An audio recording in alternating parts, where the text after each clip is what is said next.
everyone, welcome back to our channel Login 8. In this guide video, I will show you how to log in Samsung account.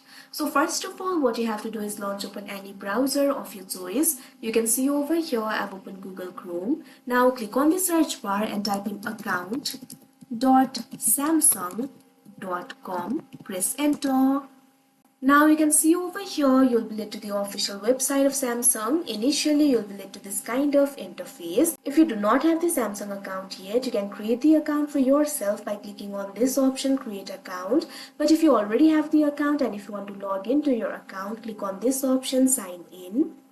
Now you'll be led to the login interface. In order to log into your account, you can see over here you'll have to enter your email address, or you can also sign in with Google, or you can also sign in with QR code. So what you have to do is simply click on the field of email address and enter your email address over here.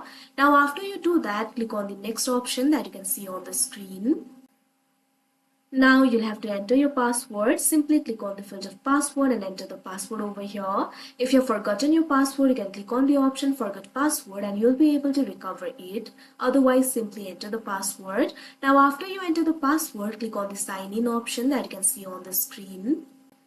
Now you can see over here you'll be logged into your Samsung account. So that is how you log in Samsung account. I hope you found this video helpful. Thank you for watching. Make sure to like, share and subscribe to our channel.